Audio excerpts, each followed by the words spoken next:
Hello Internet, I'm Guy. This video is an update to one of my more successful videos in which I talked about all the improvements that I've done to the mini lathe. So I'll put a link to that original video down below.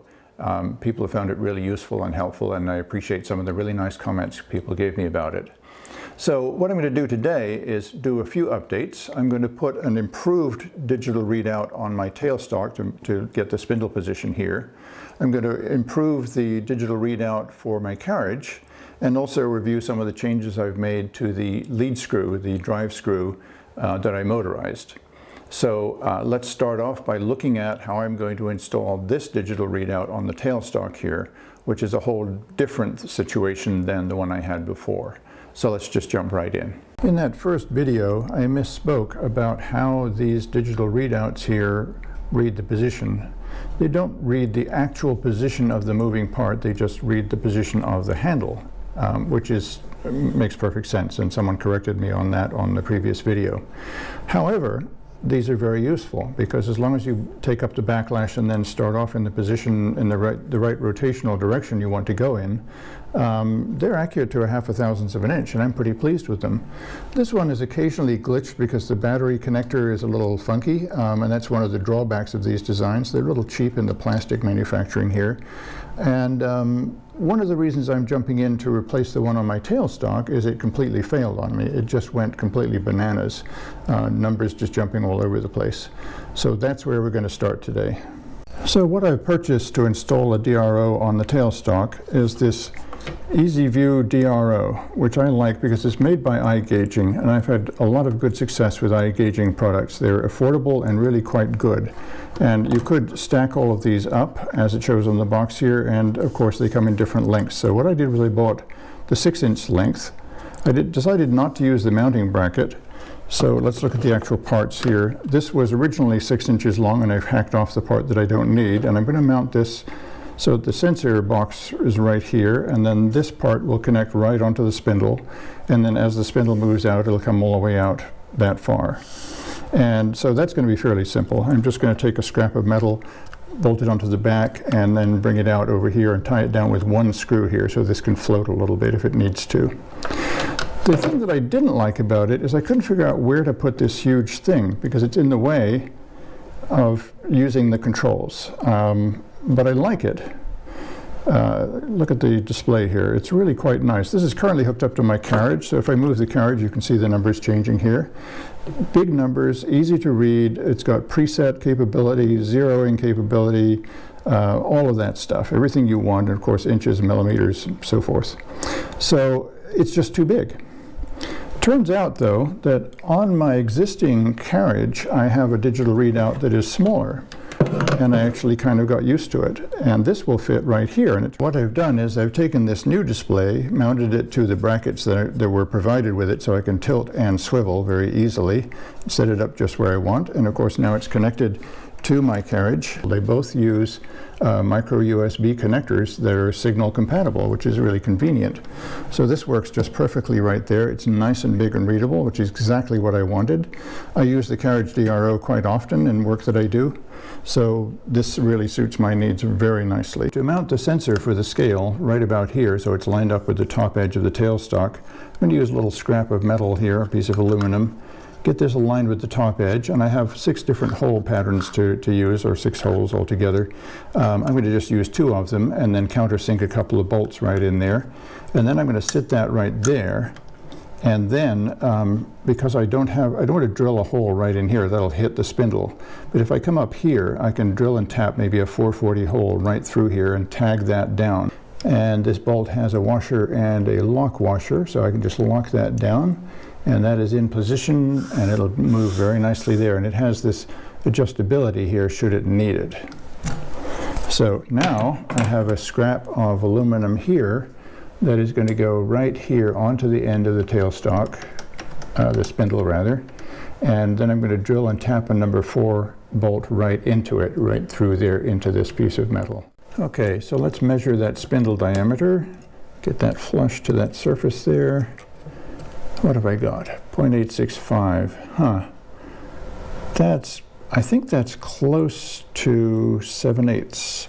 Let me get my classic Mitutoyo fractional gauge here and see. Oh yeah, that's just a hair under 7/8 as I guessed. So that means I can use a step drill. I was thinking originally I might have to use a 4-jaw chuck and chuck this up and then bore it out, and then I thought maybe I could use a boring tool on the milling machine, and I think maybe a step drill will just get her done quick. Okay, I've blued this up and marked off my center line and the distance from the gauge to the center line of the spindle, and centering up this way. I'm going to start with an 1/8" hole, the pilot hole. Speed up the drill a little bit.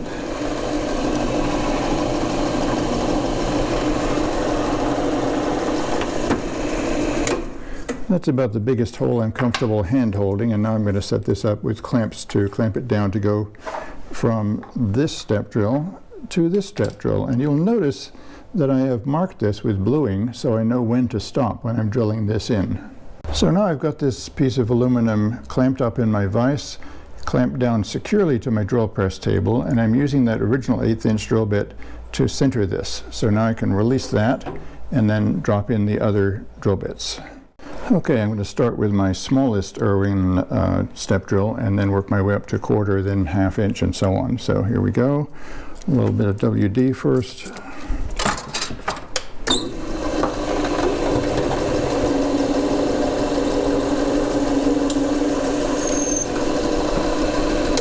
All right, that's the next, big enough for the next drill. All right, so this one goes from 1/4 to 3/4. We'll get most of the way there. A little more WD.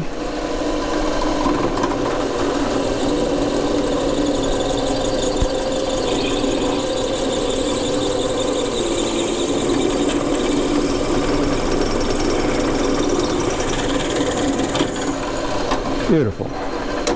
So this step drill goes from 1/2 to 1 inch, and of course I've blued up the level that I want, which is 3 below the top. So there's 2 ways of double checking myself. I'm also going to run the drill press a little bit slower for this large bit.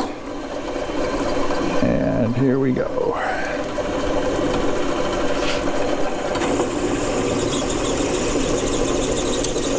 That's the one I want.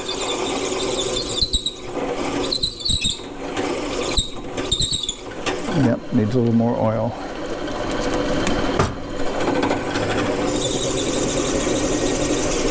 Just low enough to get the chamfer right there. Yep.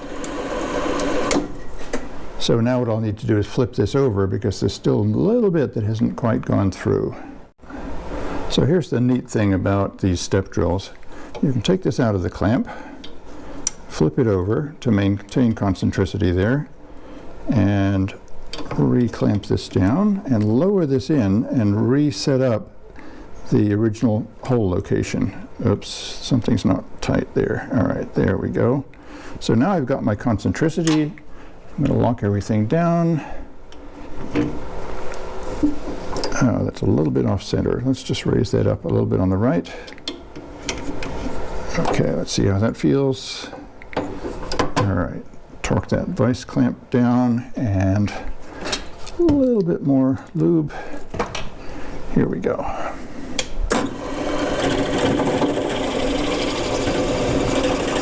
And that goes down just enough to take a little chamfer off that edge there. You see that beautiful chamfer? That's one of the main features of step drills. I really like that. Well, let's see how that fits here. Put that on there and uh-oh. That's not so good. All right, I'm gonna have to do a do-over. So thanks for watching so far. We're about halfway through the video. I just wanted to share that, you know, if I was to do this project for myself, by myself, without shooting a video, it'd take me about an hour or maybe 2 at most. But it takes me all day to set up the lights, the cameras, the microphone, do all the video editing. There's a lot of work involved in producing these videos. And so I'd appreciate it very much if you make sure and give me a like and subscribe if you want to, and hit the notification bell so you'll know when I put out videos, which is every week or 2 or 3 sometimes. And you can also support me on Patreon by giving me $2, $3, $5 a month. That would really help me defray all the costs involved with all this equipment that I have to do this. So thanks for listening to me for a minute there, and I'm going to jump you right back into the video. Again, thanks for watching. Okay, let's see how that works, and that fits good. There is a little bit of slop there because this hole is slightly larger than the spindle, but what I'm going to do is put set screws in here and in here once I've kind of cut off some of that excess material. And then all I have to do is pin it through here with a, I think a number 4, maybe even a number 2 bolt, and tie it off there, and I should be good. Okay, so I marked off that circumference with bluing, and I've cut this down with the bandsaw. I'm going to sand this all off and make it nice, and then I'll put a set screw in here, another one in there.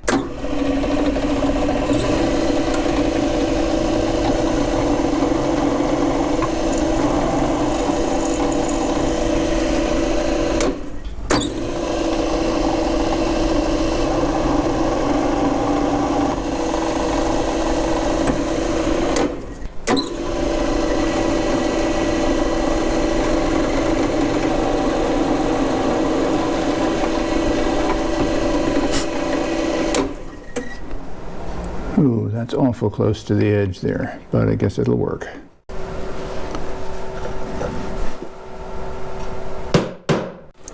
Okay, let's see how it goes. I've got this hole tapped and drilled, and this is drilled out for a number 4 bolt. Put a little cap screw in here and see if I can get that to drop in. All right, and then bring this forward a little bit.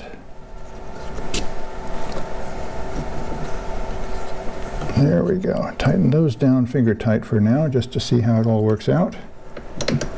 Yeah, it's a little bit loose right there, but I can tighten that up. There it goes. Yes. Okay, so now I've got the readout here. I'm going to plug in that USB connector from the sensor, turn it on, and zero it out. And I'm in inches, and there we go. That's exactly what I wanted. Beautiful. So now, can I read it from up here? And looking straight down, kinda, but not the way I'd like to. So it turns out that they give you, with this device, a little bracket that keyholes onto there, and I could actually make my own screws.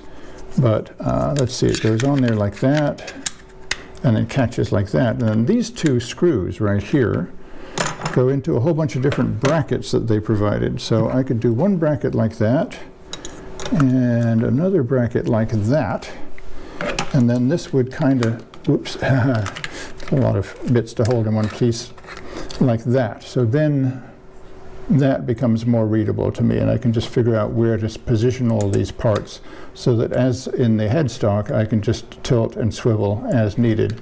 This is going to mean drilling another hole right in here. So there's just one other issue. If I can get this all solved, I have way more wire than I need here. So what I'm thinking of doing is tucking this into the strain relief that it needs right there, so I don't pull that out accidentally, and then feed it over into the box here. So cut this out, or take this out, cut this wire, feed it over in here, and then I'm going to solder those wires, replicating the original connections inside onto the circuit board inside of here. So hopefully that will work out. Up in my electronics lab, I was quite surprised to take the cover off of the sensor head and found that there's another USB connector in there, which is quite unexpected. I noticed that there was a reviewer on Amazon that mentioned that if you add a 10 microfarad capacitor to this part of the circuit board here, it will cause it to be more stable. Occasionally you would see jumping numbers, or he did anyway, so I thought I'll throw that in there anyway. So that's a tiny surface mount capacitor, or you could use any other capacitor if you have the skills to do that. I decided the only way to shorten the cable was to cut it and splice it, and as you can see there are 5 wires there. So I cut both ends, tinned them all, run some heat shrink over one end, and then soldered them together, slid the heat shrink over, melted them all down, and then put one long layer of black heavy-duty heat shrink over the whole thing. So the microsurgery splice worked out. I've got, this is adhesive lined heat shrink on the whole joint here, so the splice is right here, and let's see if it works. So I turn it on, and oh yes, I got it right. That was pretty tricky wiring, I've got to tell you. I do small stuff all the time, but that was right at the threshold of what I can do.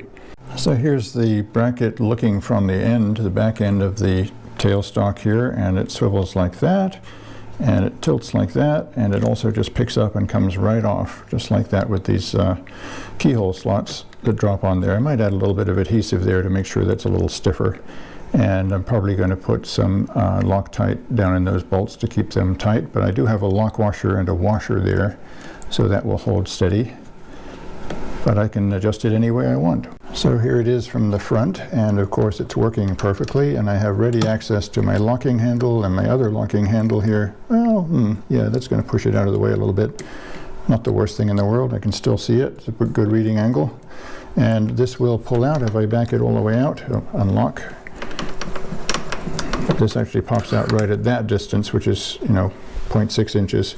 I have other ones that have to go all the way out, but that's fine. That'll work just fine for me. Going back to the lead screw, I made a couple of minor improvements to it. This is the stop block here, and what I put in is a little ball switch right there. So what happens now is when the carriage hits the ball switch, it stops just before the stop block. And I put in a connector here so that I can easily replace these switches should they get damaged. But let me just give you a little ride here. So it's going to run along, and the moment that switch hits the carriage, boom. It's not stalling the motor, it's actually shut the motor off. Now, because of the fact that I have a diode buried underneath across this switch, that means that when I reverse this switch, now it's in the off position, now I can drive it off. If you don't have a diode on there, then you would have to somehow manually move it, and that doesn't make any sense. So as I mentioned in a previous video that I'll link to below, this diode is buried underneath there, but it allows you to drive off in only one direction. So thanks for watching the whole video. There's more information in the links below in the description. Links to the previous video, links to the materials and tools that I've used, links to the particular digital readout that I used. So make sure and take a look down there. And I'll catch you next time. I've got another video coming up soon, be released probably in a week or so.